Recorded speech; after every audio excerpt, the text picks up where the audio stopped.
Good morning, everyone. Hey, today is a beautiful day. It's Friday, the second week of July, and I am off to meet a client who has traveled all the way from the States to come and do business with us, having conducted the first phase of business, which went in very well. So it's Friday and we're all dressed down. By the way, real estate agents, we never really have a dress code. We just dress up and go.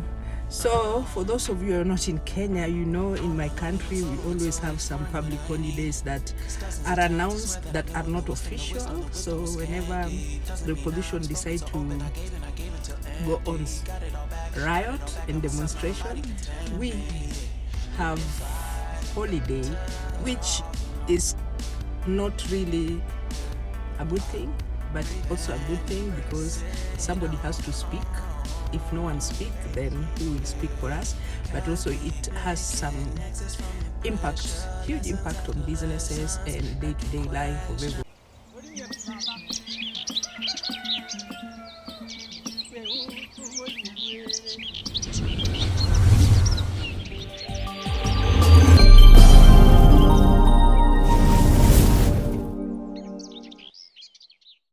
So today's Friday, I'm going to meet this client. If you remember the story I said about this client who had left a caretaker at their property a while back, and the caretaker decided to rent the property partially to someone, and we had to go there, and the tenant actually called the police on us saying that he rented the house legally, had paid the money to the caretaker.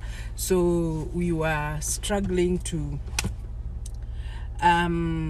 remove the person from the house, and the landlord had to pay the tenant at least 30k, which was equivalent to 1 month rent for them to vacate the house. So yeah, some of these people we put in our houses to look at our houses can actually cause for us too much trouble. I think there's someone somewhere who has gone hard or has gone through a similar story where you left someone to take care of your property, then they can turn around and claim they own that similar property. Too much trouble. In other news, another time I gisted about how inheritance in property can bring a lot of dispute, and we have this honorable former minister or CS in the Kenyan government who passed on, I think in 2021 or 2020 something. And when the news came out, I was reading it and I was like, the honorable minister had 6 wives and 35 children. So anyway, come with me. Let us go to the place I'm driving towards today to go and meet this client, and I'll update you on what's going on. Ciao.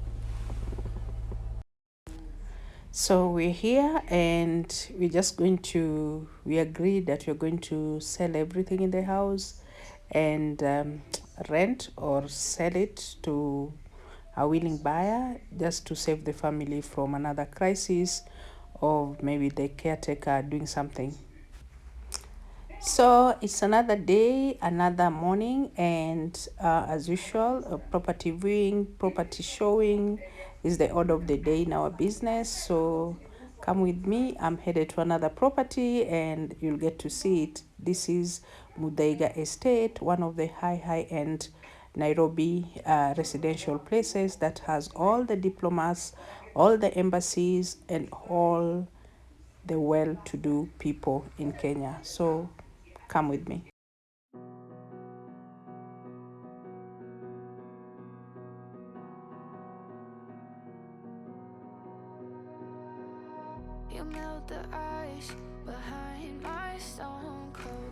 You know what they say in real estate, that population is increasing but land isn't increasing.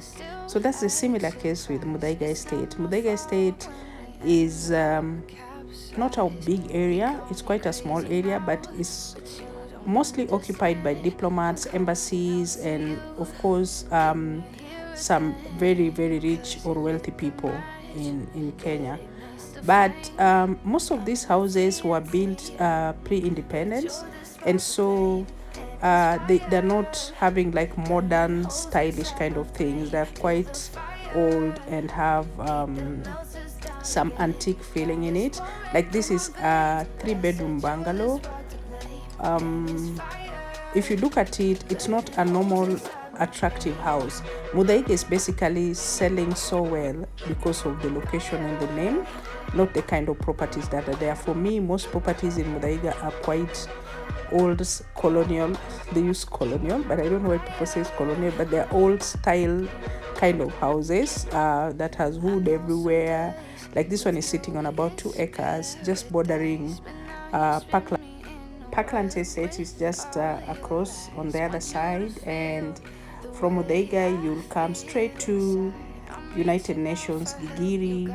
So it's quite an high end area. Still has a lot of indigenous trees, quite forested. Actually, when I was here, there were so many monkeys, and these monkeys they just stare. Thank God there was a gentleman around to keep on scaring them away.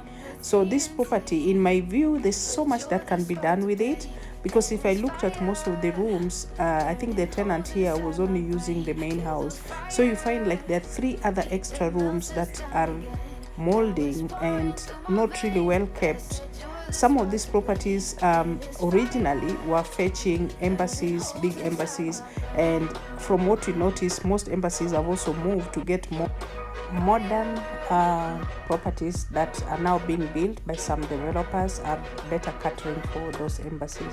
So if you look at this, some of the rooms are quite old, and if the landlord is not willing to do much about it or change the design, then the house is quite difficult to rent, because some rooms are basically left and too molded for anyone to occupy. So welcome to Muthaiga, a very beautiful high-end real estate in Nairobi, Kenya. Thank you so much. Please like, subscribe, and see you on the next one.